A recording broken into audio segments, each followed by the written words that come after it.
ఏం మా భార్య చెప్తే నిజమైపోద్దా? మా భార్య దేవుడా? పోనీ ఎలా చెప్పు? మీ మీ గురించి మొత్తం తెలిసి మీ భార్యకే కదా. కోపంతో చెప్పింది. కోపం. ఇప్పుడు నీకు నాకు మాట మాడొస్తే నరుకుతా అంట, నిజమైపోద్దా? నరికేస్తామా? కోపంలో 100 అంటాం, ఆవేశంలో 100 అంటాం, బాధలో 100 అంటాం. అవి నిజాలు అయిపోతాయా? ఏదైనా ఒక ఆరోపణ చేస్తే దానికి రుజువు ఉండాలి. 3 అమ్మాయిలు అని చెప్పిన ఆమె 3 ఫోటోలు చూపించిందా? This is my question. అది సుష్మా కానీ ఎవరైనా కానీ 3 ఫోటోలు చూపించిందా? వాళ్ళ ఊర్లో చెప్పిందా? వాళ్ళు ఎవరి అమ్మాయిలో చెప్పిందా? ఎలా మోసం చేశారని చెప్పిందా? ఎక్కడా లేదు కదా. మరి నిరాధారమైనటువంటి ఆరోపణల్ని ఎలా మీరు కన్ఫర్మ్ చేసి మాట్లాడతారు? చలో మాటలు బాగానే మాట్లాడుతున్నారు, ప్రాక్టీస్ చేసిరా? ఎట్లా? నాకున్న ఆస్తి, నాకున్న దేవుని కృప, నాకున్న స్ట్రెంగ్త్ ఏంటంటే వాగ్ధాటి, అనర్గళంగా మాట్లాడడం దేవుడు నాకు ఇచ్చినటువంటి శక్తి, ఆయన కృప. అది దానివల్లనే నేను రాజకీయాల్లోకి వెళ్ళగలిగాను, ప్రజల్లోకి వెళ్ళి నడవగలుగుతున్నా. అదే నా ఆస్తి. తప్పును కూడా 10 సార్లు గట్టిగా మాట్లాడితే తప్పుని 10 సార్లు నువ్వు మాట్లాడుతున్నావు, ఒప్పుని 10 సార్లు నేను మాట్లాడుతున్నా. ఒప్పు నీకు అర్థం కావట్లా, తప్పు నేను ఒప్పుకోవట్లా. సరే, మీరు తప్పును ఎప్పుడైనా ఒప్పుకో. నిజం అంటే మీకు బాగా అలర్జీ, ఎందుకంటే నిజం అంటే నీకు అలర్జీ కాబట్టి నిజాన్ని యాక్సెప్ట్ చేయలేదు. నిజం అని అంటే నిజం లెక్క మాట్లాడితే నువ్వు తట్టుకోవట్లేవు. కానీ ఏంది మరి పరిస్థితి? ఇప్పుడు దుకాణం అంతా సద్దేశుడేనా? చూస్తావు కదా 10 రోజులు ఏమున్నదక్కో అదే పాపత అదేనా? అదే వేసి నీ గూడు చెదిరింది అనేసుకో. ఎప్పుడు అభినయ దర్శనం ఇంకా జనాల్లోకి వెళ్ళకపోతే అప్పుడు అదే వేసుకో ఖచ్చితంగా. విఫలమైన అభినయ దర్శన్, జీవిత రాజకీయ భవిష్యత్ ముగిసిపోయింది. ఈ టైటిల్స్ వేసుకొని థంబ్నెయిల్స్ పెట్టి ఏమున్నదక్కో వేస్తావో, నీ గూడు చెదిరింది వేస్తావో, ఇంకేదేస్తావో వేసుకో. 10 రోజులు వెయిట్ చేసి చూడు. ఇలా సువార్త ప్రకటిస్తారా మళ్ళా? నేను అదే చెప్తున్నాను, కన్ఫ్యూజ్ చేసిన క్రైస్తవ సమాజం అంతా వెలివేసిందట. ఎవరు వెలివేయటానికి, నేను ఎవరు వెలివేయబడ్డానికి? ఇదే ఆఫీసా, ఉద్యోగమా, గవర్నమెంట్ ఉద్యోగమా? ఇకపై అభినయ దర్శన్ కి క్రైస్తవులకు ఎలాంటి సంబంధం లేదు. క్రైస్తవులు ఎవ్వరు కూడా అభినయ దర్శన్ క్రైస్తవుడు అని చెప్పుకోవడానికి లేదు. అట్లా చెప్తే ఆయన ఇబ్బంది. అంటే రాజ్యాంగం రాశారు అది పాయింట్ ఏమన్నా? ఎక్కడ చట్టంలో తీసుకు క్రైస్తవుడు అని చెప్పుకోవద్దట. ఎవరు చెప్పాడు? మీ వాళ్ళు చెప్తారు అంత. నేను చెప్తా, ఈ రోజు జర్నలిజం మానేస్తావా? నాకు నచ్చలా నేను జర్నలిజం అంట, మానేస్తావా? ఈ రోజు ఇంటర్వ్యూ చేయకంట, మానేస్తావా? నాకు నచ్చలా. ఎందుకంటే నువ్వు నాకు జీతం ఇస్తలేవు కదా. వాళ్ళు నాకు జీతం ఇవ్వట్లేగా. ఇస్తారు కదా. ఎవరు? ఇప్పుడు మీకు ఇచ్చేటోళ్ళు అంతా మీరు మీటింగ్లోకి పోతే ప్రజల దగ్గర నుంచే కదా మీరు తీసుకునేది. అమాయకమైన ప్రజల్ని గొర్రెలని చేసే కదా తీసుకునేది. ఎక్కడ తీసుకున్నాను? అదే ఆరోపణ. మీరు మీటింగ్లోకి పోతారు, పుణ్యానికి పోతున్నావు. వాళ్ళ అభిమానంతో ఇస్తే తీసుకుంటాం. అయ్యో మళ్ళీ అభిమానం అన్నాడు దాన్ని ఏమంటారంటే కష్టార్జితం అంటే. ఏందో నువ్వు కష్టపడి నేను కష్టపడి ప్రయాణం చేసి వాళ్ళ వేదిక మీద నిలబడి గంటన్నర సేపు ప్రసంగం చేసిన తర్వాత వాళ్ళకి తృప్తి కలిగి వాళ్ళకి ఇచ్చింది అది నా కష్టం, దానికి వాళ్ళు ఇచ్చే జీతం. సింపుల్. నేను ఉచితంగా ఇంట్లో కూర్చొని డబ్బులు అంటే ఎవడు ఇవ్వడుగా, అంత పిచ్చోళ్ళు ఎవరు లేరుగా. ఎట్లా ఎన్ని చర్చిలకు పోతారు? అట్లా అయిపోయింది. ఈ మధ్యలో ఒక కొత్త అవతారం ఎత్తిరేంది, పాస్టర్ని కాదు నేను ఎవాంజలిస్టు, అది కాదు నేను ఇది. పాస్టర్ అంటే సంఘం నడిపించే కాపరిని పాస్టర్ అంటారు. నాకు మొదటి నుంచి సంఘం లేదు, చర్చి లేదు, పాస్టర్గా ఎక్కడ కూడా చలామణి అవ్వలేదు. సువార్థికుడిగా ఎవరైనా సభలకి, వాళ్ళ చర్చ్ యానివర్సరీస్కి, వాళ్ళ చర్చెస్కి ఇన్వైట్ చేస్తే అతిథిగా వెళ్తున్నాను తప్ప గెస్ట్ స్పీకర్గా పాస్టర్ని అయితే నేను కాదు. I'm evangelist. మరి ఇప్పుడు నాకు తెలిసి మన ఇద్దరమే ఒక 7-8 సార్లు ఇంటర్వ్యూ చేసి ఉంటాం. ఇంటర్వ్యూలో పాస్టర్ అభినయ దర్శన్ అని నేను చాలా సార్లు చెప్పిన. వేసుకో. మరి చెప్పినప్పుడు నిద్రపోయారా మీరు? అప్పుడు చెప్తే మళ్ళీ అదే చెప్తున్నా, ఇప్పుడు కూడా వేసుకో, నాకు అభ్యంతరం లేదు. నీ స్వతంత్రాన్ని నేను ఎందుకు అడ్డుకుంటున్నావు? నా స్వతంత్రాన్ని కూడా మీరు అడ్డుకో. అబ్బా, అంత మృదు స్వభావి మీరు. విశాల హృదయం. అంతేగా. ఎంత విశాలం?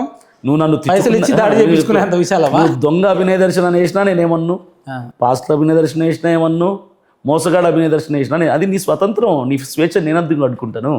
నీ అభిప్రాయం నువ్వు హ్యాపీగా వెల్లడిపరుచుకో, నేను దాన్ని అడ్డుకోను. నువ్వు మంచోడని వేసినా పట్టించుకోను, దుర్మార్గుడని వేసినా పట్టించుకోను. నీ స్వేచ్ఛ నీది, నా స్వేచ్ఛ. ఎట్లా మళ్ళీ రేపటి నుండి మళ్ళీ ప్రజల్లోకి వెళ్తారా? ఖచ్చితంగా వెళ్తాను. చూస్తావు, నువ్వు నీ గుడి చదివింది వేస్తావో, ఏమున్నదో వేస్తావో నువ్వే వేసుకో. జనాల్లో ఆదరణ చూసిన తర్వాత ఎవడెవడైతే ఇప్పుడు నా మీద తప్పుడు ఆరోపణలు చేసి దొంగ, మోసగాడు, బహిష్కరిద్దాం, క్రైస్తవ్యం నుంచి వెలివేద్దాం, క్రైస్తవుడు అని చెప్పుకోడు అన్నారో వాళ్ళే సిగ్గుతో తలదించుకునే విధంగా ప్రజల ఆదరణ, నా ఎదుగుదల ఉంటుంది. ప్రజలు మమ్మల్ని చీకొట్టినా, ప్రజలు మా నోటి మీద ఉమ్మేసిన, ప్రజలు మమ్మల్ని వెలివేసిన, సిగ్గు లేకుండా ఏం లేకుండా మళ్ళీ ప్రజల్లోకి వెళ్తా అని డైరెక్ట్ స్టేట్మెంట్ ఇస్తున్నాను. క్లియర్గా చెప్తున్నా. ఎందుకంటే ఏ ప్రజలు ఉమ్ముతున్నారో ఆ ప్రజల మధ్యలోకి నేను వెళ్ళట్లా. ఎవడు మమ్మీ ఎవడు? నేను నన్ను నమ్ముతున్న నేను పదే దాదాపు ఇప్పటికి 10 సార్లు పైకి చెప్పేమనంటే, నేను పాదయాత్ర చేసిన దాదాపు 1 నెల రోజులు ఆ జనం నాతో నడుస్తారు, నాతో ఉంటున్నారు. నన్ను చూస్తున్నారు. ఆ ప్రజలు నన్ను చీ కొట్టినప్పుడు నేను చచ్చిన వాడితో సమానం. ఎక్కడో బయట ఉన్నోడు నన్ను చీ కొడితే నేను పట్టించుకోవాల్సిన అవసరం నాకు లేదు. ఏం చెప్తారు అంటే అయిపోయింది ఇక అవినయ్ పని అయిపోయింది, ఇదంతా డ్రామా అని social wait and see. Second chapter open అయింది.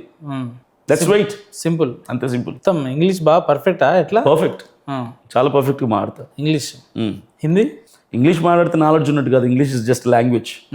అమెరికాలో అడుక్కున్నట్టు కూడా ఇంగ్లీషే మాట్లాడతాడు. మరి 4 రోజులు కూర్చుంటే నీకు కూడా ఇంగ్లీష్ వచ్చేస్తుంది. నాకు కూడా ఇంగ్లీష్ కాదు, నేను నర్సరీ నుంచి English medium student. English medium చదివినంత మాత్రం ఇంగ్లీష్ కాదులే కానీ I too also speak fluent English. Hello brother, అట్లేం లేదు.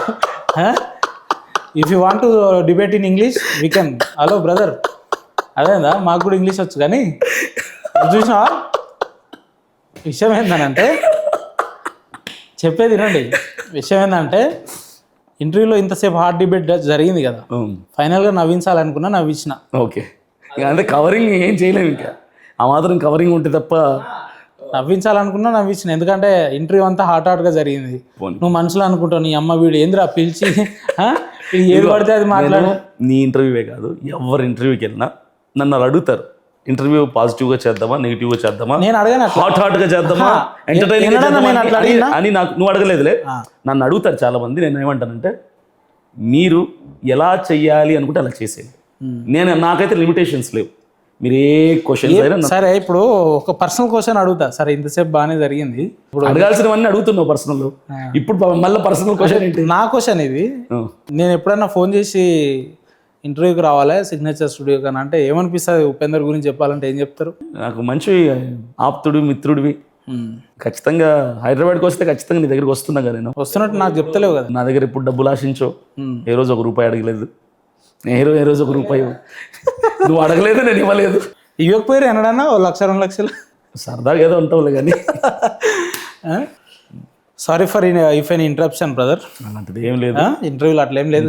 ఇంటర్వ్యూ. ఇంకోటి ఒకటి గమనించాలి, ఇంతసేపు సోషల్ మీడియా మొత్తం కోడై కూస్తుంది. అభినయ్ దర్శన్ అది, అభినయ్ దర్శన్ డ్రామా ఇదన్న. సిగ్నేచర్ సమయం పాటించింది. వాట్ ఈస్ వాట్ అని తెలుసుకోవడానికి వెయిట్ చేసింది నీ మీద. సరే whether it is good or దానికి పగ తీర్చుకున్నావుగా అట్లా చివరికి. ఏ విషయంలో నేను మిమ్మల్ని ఎన్నడూ దూషించలేదు. మీరంటే వ్యక్తిగత నాకు అభిమానం. ఎక్కడో జైల్లో ఇందాక కూడా నేను ఒక ఆఫర్ ఇచ్చిన మీకు, ఈ రోజు ఇంటికి వెళ్ళకండి, ఈవినింగ్ మా ఇంటికి రండి, భోజనం చేసి పడుకోరని చెప్పిన. వ్యక్తిగతంగా మీరంటే నాకు ఎప్పటికీ అభిమానం, భవిష్యత్తులో కూడా ఉంటది. కానీ అంటే వాడు జైల్లో ఉన్నప్పుడు వీడియో చేస్తే వాడు చూడడు, వాడిని ముందు కూర్చోబెట్టి వాడిని కడిగేస్తే నాకు అది నేత్రానందం అని చెప్పి నువ్వు ఫిక్స్ అయ్యావు. ఏం క్రైస్తవ సమాజానికి మీ మీద జరిగిన ఒక దుష్ప్రచారాన్ని ఉద్దేశిస్తూ చివరికి ఏం చెప్పదలుచుకున్నారు? ఒక క్రైస్తవ సమాజానికే కాదు, ఆంధ్రప్రదేశ్ తెలంగాణ రాష్ట్ర ప్రజలందరికీ ఒకటి చెప్తున్నా, నన్ను అపార్థం చేసుకోవద్దు. నిజాలు న్యాయస్థానంలో నిర్ధారించబడతాయి, అంతవరకు వెయిట్ చేద్దాం. అభినయ్ దర్శన్ ఎక్కడైతే పాదయాత్ర చేశాడో ఆ జనంలో నమ్మకం ఎక్కడా పోలేదు, అదే నమ్మకం ఉంది, అదే ప్రేమ, అదే ఆదరణ ఉంది.